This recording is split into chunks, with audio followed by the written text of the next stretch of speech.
السلام علیکم دوستو، میں محمد عمران اور آپ دیکھ رہے ہیں ادبی تعلیمات۔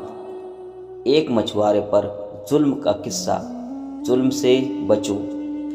علامہ ابن حجر رضی اللہ تعالیٰ عنہ نے اپنی کتاب میں لکھا ہے کہ ایک شخص نے کہا، میں نے ایک شخص کو دیکھا جس کا ہاتھ کاندھے سے کٹا ہوا تھا اور وہ چیخ چیخ کر کہہ رہا تھا، مجھ سے عبرت حاصل کرو اور کسی پر ظلم نہ کرو۔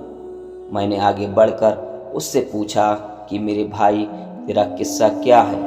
اس نے جواب دیا، میرا قصہ بہت عجیب و غریب ہے۔ وہ یہ کہ میں ظلم کرنے والوں کا ساتھ دیا کرتا تھا۔ ایک دن میں نے ایک مچھوارے کو دیکھا جس کے پاس ایک کافی بڑی مچھلی تھی۔ وہ مچھلی مجھے پسند آئی۔ میں اس کے پاس پہنچا اور کہا کہ یہ مچھلی مجھے دے دو۔ اس نے کہا کہ یہ مچھلی تمہیں نہیں دوں گا کیونکہ میں اسے بیچ کر مجھے اپنے بچوں کا پیٹ پالنا ہے۔ میں نے اسے مارا، پیٹا اور اس سے مچھلی چھین کر چل پڑا۔ جس وقت میں مچھلی اٹھائے جا رہا تھا، اچانک اس مچھلی نے میرے انگوٹھے میں زور سے کاٹ لیا، اور جب میں گھر پہنچا تو انگوٹھے میں درد اٹھا اور اتنی تکلیف ہونے لگی کہ اس کی شدت کی وجہ سے میری نیند اڑ گئی۔ پھر میرا پورا انگوٹھا سوج گیا۔ جب صبح ہوئی تو میں ڈاکٹر کے پاس گیا تو ڈاکٹر نے کہا کہ انگوٹھا سڑنا شروع ہو گیا ہے، اس لیے بہتر یہ ہے کہ اسے کٹوا دو ورنہ پورا سڑ جائے گا۔ تو میں نے انگوٹھا کٹوا کر نکلوا دیا، لیکن اس کے بعد سڑت ہاتھ میں پہنچ گئی۔ پھر اتنا درد ہوا کہ میں بے چین ہو گیا۔ پھر ڈاکٹر نے مشورہ دیا کہ ہاتھ کہنی سے الگ کر دو۔ میں نے ایسا ہی کیا، پھر لیکن سڑاد مونڈے تک پہنچ گئی اور درد سے میں پریشان ہو گیا۔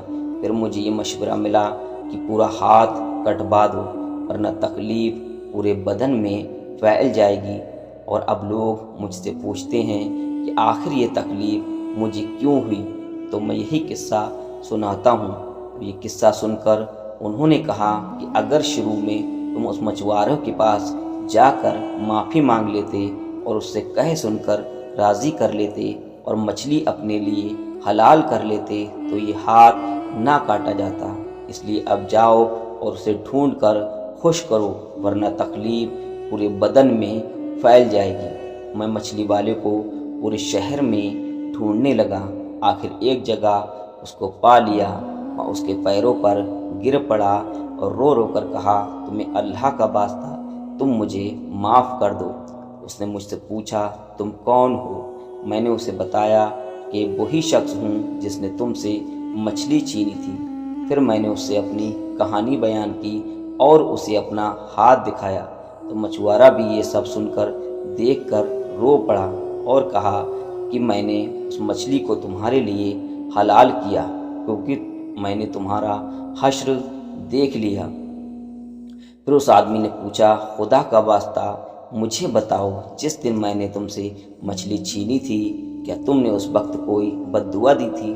تو مچھوارے نے کہا، ہاں میں نے اس وقت یہ بد دعا دی تھی، کہا تھا کہ اے اللہ، یہ اپنی طاقت کے گھمنڈ سے مجھ پہ غالب آ گیا اور تو نے جو رزق دیا وہ مجھ سے چھین لیا اور مجھ پر ظلم کیا، اس لیے اپنی طاقت کا کرشمہ دکھا۔ تو اس آدمی نے کہا، آخر اس نے اپنا کرشمہ دکھایا۔ اب میں اللہ کے سامنے توبہ کرتا ہوں کہ کسی ظالم کا ساتھ نہ دوں گا اور نہ ہی کبھی خود پر ظلم کروں گا۔ اللہ ہم سب کو ظلم سے بچنے کی توفیق عطا فرمائے، آمین ثم آمین۔